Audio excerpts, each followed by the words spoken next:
রাসূল তো এতিমদের সর্দার।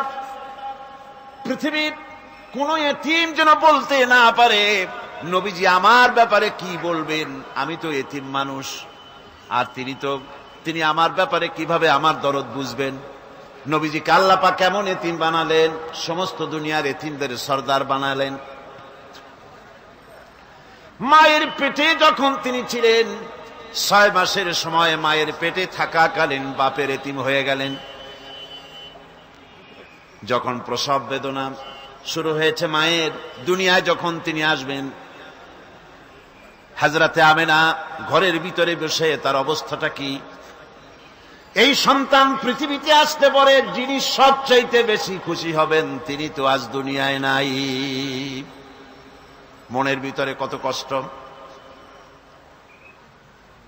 আল্লাহ রাব্বুল আলামিন তার হাবিবকে দুনিয়া আনলেন।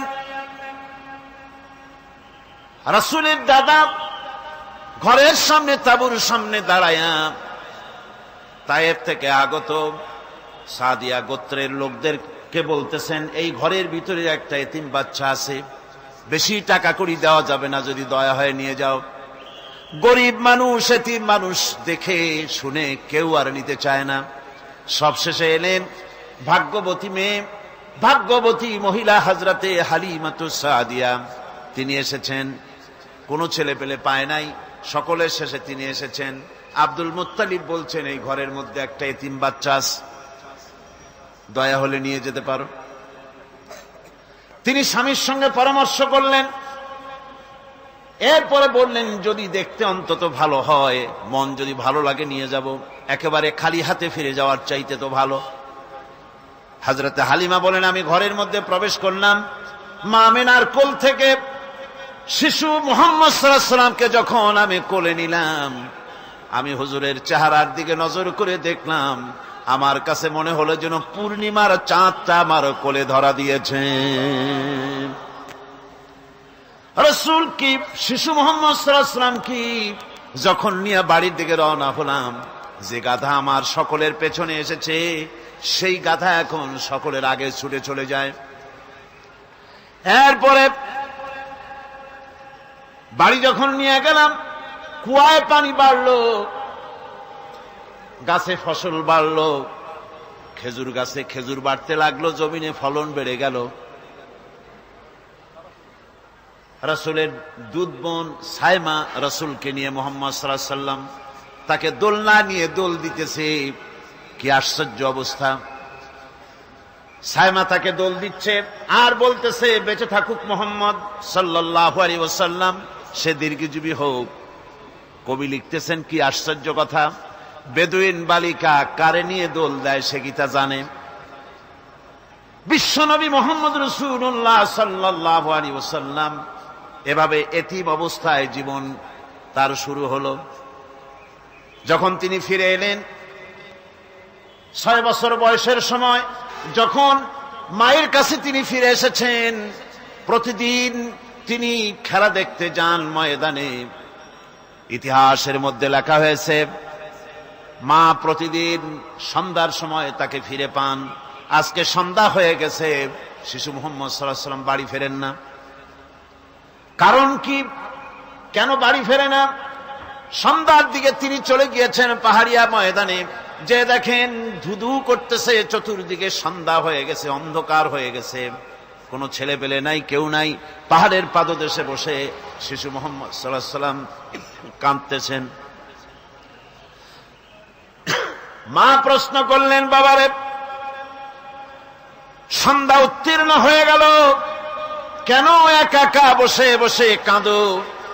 তিনি বলছেন, মাজি আজ কদিন খেলা দেখতে আসলাম ময়দানে, প্রতিদিন দেখি যখন সন্ধ্যা হয়ে যায় মুরব্বী শ্রেণীর কিছু লোক আসে, ছেলেকে নাম ধরে ডাক দেয়, ছেলেরা দৌড়ে তারা বাবার কাছে চলে যায়, আর বাবা ছেলেকে কোলে নিয়ে মুখে চুমা দিয়ে বাড়ির দিকে নিয়ে যায়।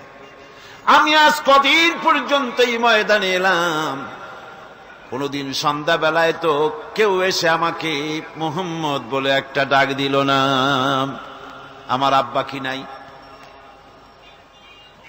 আল্লাহ রাব্বুল আলামিন বলেন, আলাম ইয়াজিদকা ইয়াতীমান ফাআওয়া, এরকম এতিম অবস্থায় পেয়ে আমি কি আপনাকে আশ্রয় দেই নাই?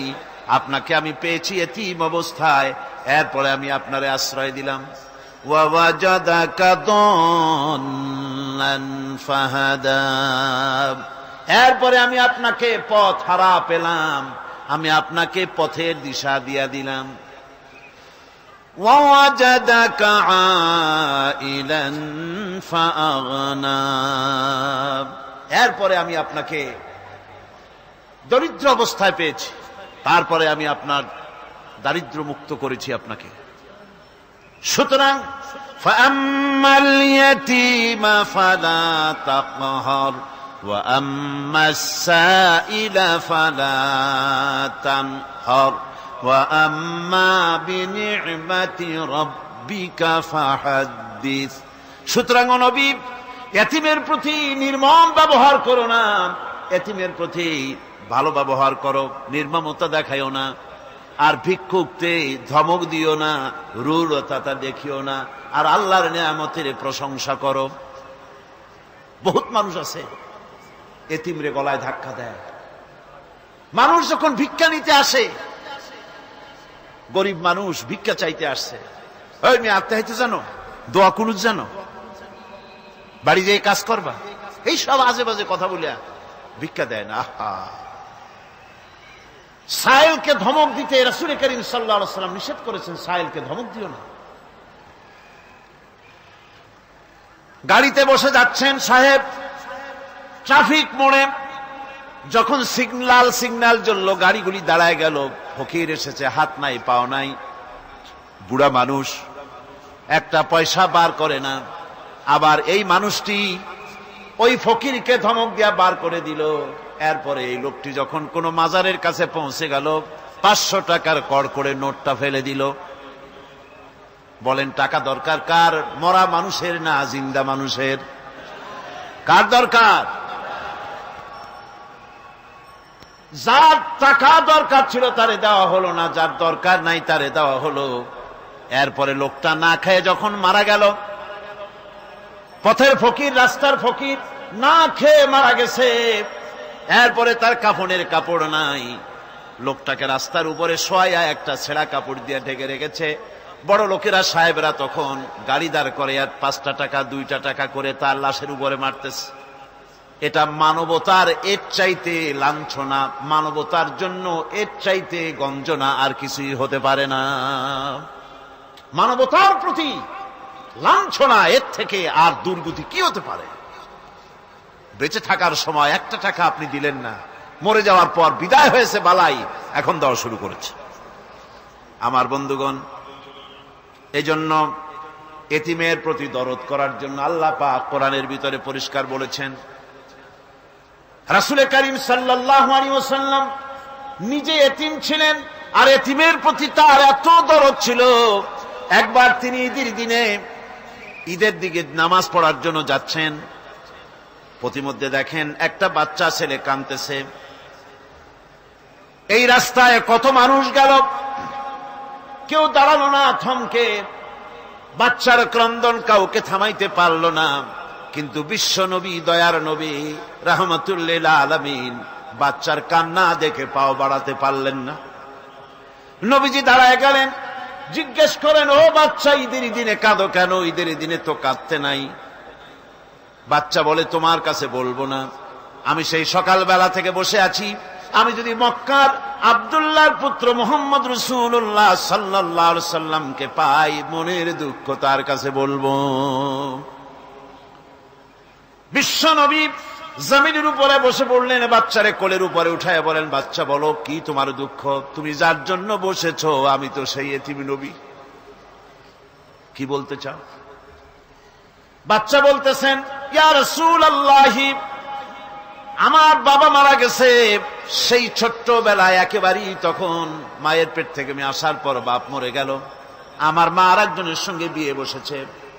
সেই পুরুষটি আমারে দেখতে পারে না, আমার মা যদি আমারে কোলে করে এসে সহ্য করতে পারে না, আমারে চুমা খাইলে সহ্য করতে পারে না, আমারে খাবার দিলে মা মার খায়, আজ ঈদের দিনের রাতে আমার মা আমাকে বলল, বাবারে তোমার কপাল খারাপ, তোমার বাবা মারা গেছে, তোমাকে সাহায্য করার কেউ নাই, আমি তোমার যত্ন করতে পারলাম না, কোলে নিয়ে সুমাও দিতে পারি না, আমার এমনই কপাল খারাপ।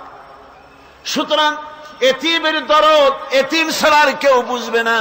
তুমি আজ চলে যাও, ওই রাস্তায়, ঈদের রাস্তায় দাঁড়ায় থাকো, মাঠের রাস্তার পাশে, বিশ্ব নবীর কাছে তোমার দুঃখ বলো, এতিমের দুঃখ তিনি বুঝবেন। আমি মায়ের কথা মতো এই জায়গায় এতক্ষণ বসে আছি, হুজুর আপনি দয়া করে, আমার কথা তো আপনার কাছে বললাম, আমার মনের এই দুঃখ। নবীজি বাচ্চার কথা শুনতেছিলেন, চোখ দিয়া পানি পড়তেছিল। বাচ্চাকে বুকের সঙ্গে জড়িয়ে ধরে নবীজি বলেন, ও এতিম, মুহাম্মদ সাল্লাল্লাহু আলাইহি ওয়াসাল্লাম যদি তোমার পিতা হন আর হযরতে আয়েশা যদি তোমার মা হয়ে যায়, বলো তোমার মনের দুঃখ মেটে নাকি? ছেলে ডুকরে কেঁদে উঠলো আর বলল, ইয়া রাসূলুল্লাহ, আপনি যদি আমার পিতা হন আর আয়েশা যদি আমার মা হয়ে যায়, এর থেকে বড় সৌভাগ্যের আমার তো আর কিছুই নাই। নবীজি এতিমকে বাড়ি নিয়ে গিয়ে হযরতে আয়েশার হাতে তুলে দিয়ে বললেন, আয়েশা রে, পবিত্র ঈদের দিনে আল্লাহ রাব্বুল আলামিন তোমার জন্য একটা উপহার পাঠিয়েছেন, এটা যত্ন করো। এতিমের প্রতি দরদ রাখার জন্য আল্লাহ রাব্বুল আলামিন বলেছেন, এতিম, মিসকিন, বিধবা, অসহায় লোক, তাদের প্রতি যাতে করে মুসলিম সমাজ লক্ষ্য রাখে, সেজন্য আল্লাহ পাক নির্দেশ করেছেন। বুখারী এবং মুসলিম শরীফের হাদিসে এসেছে, আস-সাই আলাল আরমালাত ওয়াল মিসকিন কাস-সাই ফি সাবিলিল্লাহ। বিধবাদের জন্য, মিসকিনের জন্য কেউ যদি কোনো উদ্যোগ গ্রহণ করে, কেউ কোনো সাহায্য দেয়, জিহাদের ময়দানে জিহাদ করে আল্লাহর রাস্তায় যে সওয়াব পাওয়া যায়, যে মর্যাদা পাওয়া যায় আল্লাহর কাছে, এতিম, মিসকিন, বিধবাকে সাহায্য করলে সেই সওয়াব আল্লাহ রাব্বুল আলামিন আমলনামায় দিয়ে দেন। আমাদের প্রিয় নবী এতিম মিসকিনদের খুবই ভালোবাসতেন তার নিজের চাকর হযরত যায়েদ ও আনাস রাদিয়াল্লাহু তাআলা আনহুকে। সে সম্পর্কে এখন আলোচনা করা হচ্ছে। তার চরিত্রই প্রমাণ করে, নবীদেরকে বাইয়িনাত দেওয়া হয়েছে, এমন চরিত্র, আচার আচরণ দেওয়া হয়েছে যাতে করে লোকেরা অভিভূত হয়ে যায়, আকৃষ্ট হয়ে যায়। হযরতে যায়েদ, তিনি তো কৃতদাস ছিলেন, হারায় গেলেন বাপ মা থেকে, আর এরপরে কুদরত তারে মুহাম্মদ সাল্লাল্লাহু আলাইহি ওয়াসাল্লামের ঘরে উঠায় দিল। তিনি তখনও আল্লাহর নবী, তখনও নবুয়তের দায়িত্ব পান নাই।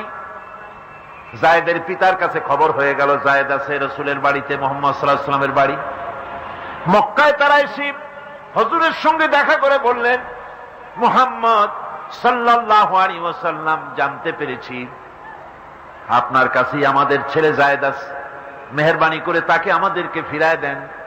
হুজুর বলেন, যায়েদ যদি তোমাদেরকে চিনতে পারে আর যদি যেতে চায়, আমার পক্ষ থেকে কোনো আপত্তি নাই, অবশ্যই যাবে। তবে যায়েদ যদি যেতে না চায়, আমি এমন লোক নই যে কেউ আমার কাছে থাকতে চাইলে আমি জোর করে তাকে ঠেলেও দিতে পারি না, আমি তেমন লোক নই। পিতা বললেন, আপনি অবশ্যই যুক্তিপূর্ণ কথা বলেছেন। হযরতে যায়েদকে আনা হলো। হুজুর বললেন, তুমি কি চেনো এদের? কি? যায়েদ বললেন, চিনি, ইনি আমার বাবা, উনি আমার চাচা। যায়েদের পিতা বলেন, বাবারে বাড়ি চলো, তোমার মা কেঁদে কেঁদে হয়রান, চলো বাড়ি যাই, বাড়ির যা কিছু আছে সব তোমাকে ফিরিয়ে দেওয়া হবে। হযরতে যায়েদ বলতেছেন, পিতা, বাড়িতে যা আছি তাই শুদ্ধ, তামাম দুনিয়াটা যদি আমারে দেওয়া হয়, এই লোকটির কাছে থেকে যে ব্যবহার পেয়েছি, আমি এই লোকের কদম ছেড়ে যেতে পারি না। তার চরিত্রই প্রমাণ করে তিনি নবী, কি ব্যবহারটা পেয়েছেন। হযরত আনাস রাদিয়াল্লাহু তাআলা আনহু ছোট মানুষ, 8 বছর বয়সের সময় হুজুরের খাদেম হয়ে হুজুরের বাড়িতে আসছেন। আচ্ছা, 8 বছর বয়সের কিশোর ভুল তো করতেই পারে। গরম পানি চাইলে ঠান্ডা পানি এনে দেবে, স্যান্ডেল চাইলে জুতো আনবে, বিছানা বিছাইতে বললে উঠাই থবে, এটা স্বাভাবিক। কিশোর মানুষ, ছোট মানুষ। এবার শুনুন, বাইয়ানাত কারে বলে? নবীদের বাইয়ানাত আল্লাহ যে দিয়েছেন সেটা কি জিনিস? সেটা হলো উন্নত মানের চরিত্র, তার ব্যবহার ওঠা বসা যা দেখলে মানুষ বুঝতে পারে তিনি আল্লাহর নবী। হযরতে আনাসের মুখে শুনুন, হযরতে আনাস রাদিয়াল্লাহু তাআলা আনহু বলেন, একাধিক ক্রমে টানা 10টি বছর রাসূলের খেদমতের ভিতরে নিয়োজিত ছিলাম। 10টি বছরের ভিতরে একটা দিনের জন্য নবীজি আমাকে ধমক দিয়ে কথা বলেন নাই। এটা ধমক দিলেন না আমারে, এটা করছো কেন, এটা করো নাই কেন? সুবহানাল্লাহি বিহামদিহি। গোটা পৃথিবীর সমস্ত মুমিন মুসলমানদের, পুরুষ আর নারীদের জীবন, কলিজা, রক্ত রাসূলের কদম মোবারক উৎসর্গ হয়ে যায়। মহান রব্বুল আলামিনের কাছে তার হাবিব রাসূলুল্লাহ সাল্লাল্লাহু আলাইহি ওয়াসাল্লামের ছিল বিশেষ মর্যাদা। আসুন আমরা সে সম্পর্কে আলোচনা শুনি। আমার ভাইরা, রাসূল পাক সাল্লাল্লাহু আলাইহি ওয়াসাল্লাম আল্লাহর নবী এমন এক মহান সত্তা ছিলেন যে তিনি দোয়া আল্লাহর দরবারে হাত উঁচু করতে দেরি আছে, কিন্তু দোয়া কবুল হতে দেরি নাই। হিজরত করে মদিনায় এসেছেন, নামাজ পড়তে দিল চায়, কাবা শরীফের দিকে ফিরে যদি নামাজ পড়তে পারতাম দিলটা বড় ভালো লাগতো, কিন্তু হাত উঁচু করে মোনাজাত করতেছেন না, আল্লাহর কাছে বলতেওছেন না যে আল্লাহ তুমি আমার কিবলাটা বাইতুল মুকাদ্দাস থেকে ফিরাইয়া মক্কা শরীফে বাইতুল্লাহর দিকে ফিরাইয়া দাও। মুখেও বলতেছেন না, মনেও না, শুধু আকাশের দিকে বারবার তাকাচ্ছেন, মোনাজাত করেন নাই। মনে মনে আশা পোষণ করতেছেন যদি এমন একটা ওহী নাজিল হয়ে যেত। আল্লাহ রাব্বুল আলামিন সঙ্গে সঙ্গে রাসূল জোহরের নামাজ পড়তেছিলেন, 2 রাকাত পড়া হয়ে গেছে, এমন সময় ওহী নাজিল হয়ে গেল, ক্বাদ নারা তাকাল্লুবা ওয়াজহিকা ফিস সামা। ও নবী, আমি দেখতে পেয়েছি বারবার আপনি আকাশের দিকে তাকাচ্ছেন। সুবহানাল্লাহ, আমি দেখতে পেয়েছি। فَلَنُوَلِّيَنَّكَ قِبْلَةً تَرْضَاهَا فَوَلِّ وَجْهَكَ شَطْرَ الْمَسْجِدِ الْحَرَامِ। আর দেরি নাই, আপনার মনের আশা পুরা হয়ে গেছে, এক্ষুনি আপনার কিবলা পরিবর্তন করুন। হুজুর 2 রাকাত পড়েছিলেন বাইতুল মাকদাসের দিকে ফিরে, বাকি 2 রাকাত তিনি মক্কা শরীফের কাবা শরীফের দিকে ফিরলেন। আজও পর্যন্ত সেই মসজিদ আছে, সাক্ষ্য দিচ্ছে নবীর কথা কিভাবে মঞ্জুর হয়। মসজিদে কিবলাতাইন মদিনা মুনাওয়ারায় সে মসজিদ আজও আছে। ভাইরা আমার, রাসূল পাক সাল্লাল্লাহু আলাইহি ওয়াসাল্লাম এত বড় মর্যাদা সম্পন্ন ব্যক্তিত্ব, মহান ব্যক্তিত্বের উম্মতের মধ্যে আল্লাহ আমাদের শামিল করেছেন। শুকরিয়া স্বরূপ আমরা পড়ি আলহামদুলিল্লাহ। জোরে সোরে পড়েন আলহামদুলিল্লাহ। আমার ভাইয়েরা, মর্যাদা এত বেশি আল্লাহ রাসূলকে আল্লাহ রাব্বুল আলামিন দান করেছেন। এই পৃথিবীতে কোন মানুষের সঙ্গে যদি আপনি বেয়াদবি করেন, তিনি আপনার বাপ হোক, তিনি আপনার মা হন, অথবা আপনার উস্তাদ হন, অথবা আপনার পীর হন, যে কেউ হোক না কেন, কারো সঙ্গে যদি কোনো বেয়াদবি হয়ে যায় তো শুধু একটা বেয়াদবি ছাড়া আর কিছুই না। কিন্তু নবীজির সঙ্গে যদি কেউ বেয়াদবি করে, সেটা শুধু বেয়াদবি থাকে না, কুফরি হয়ে যায়। কি হয়ে যায়? কুফরি হয়ে যায়। রাসূলুল্লাহকে কেউ তাওহীন করলে, অসম্মান করলে, সমালোচনা করলে কাফের হয়ে যায়। যারা বলেন কি হয়ে যায়? কত বড় মর্যাদা! রাসূল পাক সাল্লাল্লাহু আলাইহি ওয়াসাল্লাম, তার সামনে সাহাবায়ে কেরাম বসা, হুজুর কথা বলছেন, সাহাবায়ে কেরাম তারাও কথা বলছেন। কথা বলতে বলতে এক পর্যায়ে সাহাবীদের গলার আওয়াজ বড় হয়ে গেছে, হুজুরের গলার আওয়াজ শোনা যায় না, সাহাবীদের গলার আওয়াজটা বড় হয়ে গেল। আল্লাহ রাব্বুল আলামিন এতটুকুর বরদাস্ত করলেন, আমার নবীর গলার আওয়াজের চাইতে তোমাদের আওয়াজ বড় হলো কেন? সঙ্গে সঙ্গে ওহী নাজিল হয়ে গেল। আল্লাহ রাব্বুল আলামিন বলেন, ইয়া আইয়ুহাল্লাযীনা আমানু লা তারফাউ আসওয়াতাকুম ফাওকা সাউতিন নবী।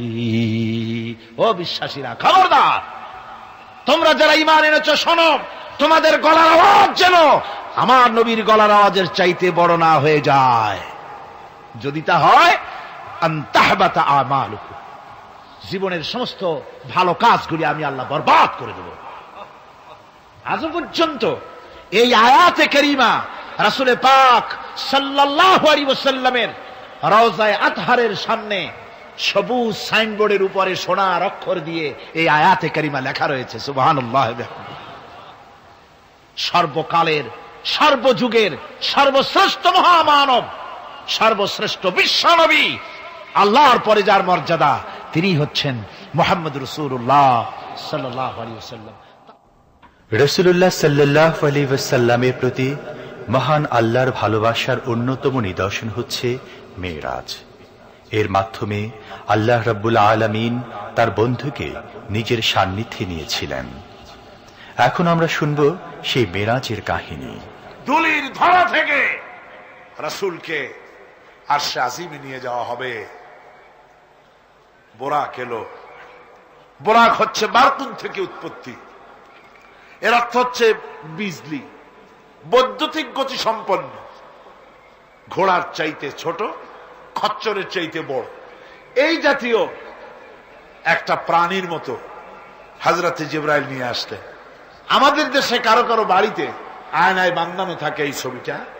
ঘোড়া আছে, দুইটা ডানা আছে, মাথাটা মেয়ে লোকের মতো, চুলগুলো ঝুলে পড়ছে, নিচে লেখা আছে হাজা বুরাকুন নবী সাল্লাল্লাহু আলাইহি ওয়াসাল্লাম। আন্দাজে কোথায় পাইছে আল্লাহ, মিথ্যে কথা, বাজে কথা। আল্লাহ এরকম একটা মেয়ে লোক মার্কা ঘোড়া পাঠাইছিল হুজুরকে নেওয়ার জন্য, এটা কথা হইল। রাসূলকে মক্কা থেকে, উম্মে বাবে উম্মে হানি থেকে হুজুরকে বের করে নিয়ে যাওয়া হলো বাইতুল মাকদাসে। সমস্ত পয়গম্বর, দুনিয়া আল্লাহ যাদের পাঠিয়েছিলেন, সমস্ত রূহ উপস্থিত ছিল সেখানে। রাসূল করিম সাল্লাল্লাহু আলাইহি ওয়াসাল্লাম এখান থেকে মেরাজ করলেন। এতটুকুন ছিল ইসরা। কোরআনে কারীম বলছে, আজকের কারি সাহেব যেখান থেকে তেলাওয়াত করেছিলেন, সুবহানাল্লাযী আসরা বিআবদিহি লাইলাম মিনাল মাসজিদিল হারামি ইলাল মাসজিদিল আকসা।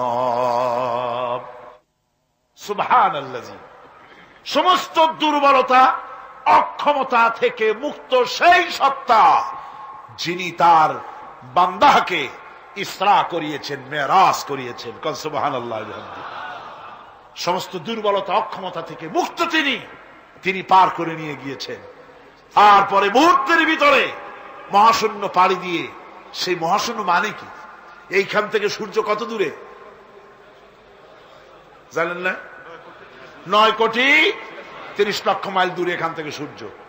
সেই সূর্য, তারপরে রয়েছে গ্যালাক্সি, মিল্কি ওয়ে, গ্রহ নক্ষত্র, সে যে কত দূরে, যে সমস্ত তারকা, এমন বহুত তারকা আছে যে তারকা সৃষ্টির পর তার আলো পৃথিবীর মাটি আজ পর্যন্ত স্পর্শ করে নাই, অথচ আলোর গতি প্রতি সেকেন্ডে কত মাইল?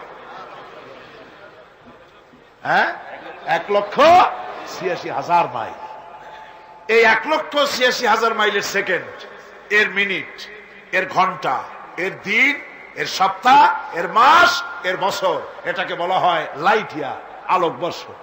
সেই তারকা তৈরি হওয়ার পর কত সহস্র সহস্র লাইট ইয়ার চলে গেল, আজও পর্যন্ত সেই তারকার আলো পৃথিবীর মাটি স্পর্শ করতে পারে নাই। তাহলে সেই তারা কোথায়?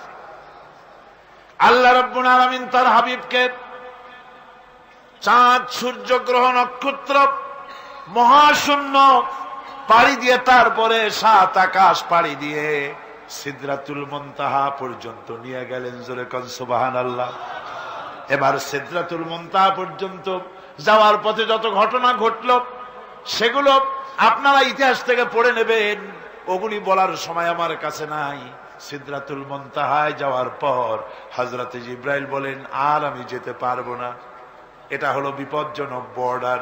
আমি যদি আর এক চুল অগ্রসর হই তাহলে আমি জ্বলে পুড়ে ছাই হয়ে যাব, আমার আর যাওয়ার অধিকার নাই। হুজুর সেখানে বসে থাকলেন। জিবরাইল বলে গেলেন, এখান থেকে আপনাকে নেওয়ার কুদরতি ব্যবস্থা হয়ে যাবে। রাসূল দুনিয়ায় ফিরে এসে হযরতে বেলালকে ডেকে বলেছিলেন, বেলাল গো, এমন কি আমল তুমি করো আমারে শোনাও হযরতে বেলাল বলেন, হুজুর আমার আমল তো সব আপনি জানেন। কয় না, কি করো শোনাও। বেলাল বলেন, হুজুর খাস আমলের মধ্যে এতটুকু আছে যে আমি কখনো বিনা উজুতে থাকি না, যখন উজু চলে যায় উজু করি আর উজুর ইহতিমামের জন্য 2 রাকাত নফল নামাজ পড়ি। হুজুর বলেন, বেলাল তুমি এই আমল ছাড়বা না, কারণ সিদরাতুল মুনতাহায় হযরত জিবরাইল আমারে যখন ছেড়ে চলে গেলেন, আমার একা একা বড় ভয় লাগতে লাগলো। তখন আমার মনে হচ্ছিল তুমি যেন আমার চতুর্দিকে হাঁটতেছো। আমার ভাইরা, রফরফ নামক বিছানা চলে এলো। কুদরতি এই বিছানায় চড়ে নবীজি আল্লাহ রাব্বুল আলামিনের দরবারে আরশে আজিমে পৌঁছে গেলেন। জোরে বলেন সুবহানাল্লাহ, জোরে বলেন সুবহানাল্লাহ। যেখানে পৃথিবীর কোন মানুষের যাওয়া সম্ভব নয়, গোটা পৃথিবীর মানুষের মর্যাদা আল্লাহ পাক বাড়ায় দিলেন, আরশে আজিমে হুজুরকে নিয়ে গেলেন। তারপরে তিনি কথাবার্তা হুজুরের সাথে কি বললেন, সেই কথাগুলি নিয়ে আমাদের দেশে কথা হলো এই যে হুজুরকে নিয়ে আল্লাহ 5 ওয়াক্ত নামাজ দিছিলেন তো 50 ওয়াক্ত। মুসা আলাইহিস সালামের সাথে দেখা না হইলে তো কাম সারছিল, আমাদের আর উপায় ছিল না। আরে ভাই, শুধু নামাজ দেওয়াই যদি উদ্দেশ্য হবে তাহলে রোজার মতো তো আল্লাহ দুনিয়ায় বসে দিতে পারতেন কিনা, হজের মতো যাকাতের মতো পারতেন কিনা। শুধু নামাজের জন্য নয়, আল্লাহ পাকের কায়নাত দেখাবার জন্য আল্লাহ পাক তাকে নিয়েছিলেন। বেহেশত দেখাইছেন, দোজখ দেখাইছেন, ভালো কাজ করলে কিরকম শান্তি হবে, খারাপ কাজ করলে কিরকম শাস্তি হবে চোখে দেখাই দিয়েছেন মুহাম্মদ রাসূলুল্লাহ সাল্লাল্লাহু আলাইহি ওয়াসাল্লামকে। মেরাজ থেকে ফিরে এলেন, ঘরে এসে দেখেন উজুর পানি, উজু করে যে গেছিলেন উজুর পানি তখনও গড়াচ্ছে। যে দরজা দিয়ে বেরিয়েছিলেন দরজাটা ধাক্কায় তখনও কাঁপতেছে। যে বিছানায় শোয়া ছিলেন সে বিছানায় মানুষ শুয়ে থাকলে যেমন উষ্ণ থাকে সেরকমের উষ্ণ ভাব তখনও আছে। কেমনে হলো? কেমনে হলো? মাথায় ঢুকবে না। সুবহানাল্লাহ কোন ঢুকবে? জোরে কোন সুবহানাল্লাহ।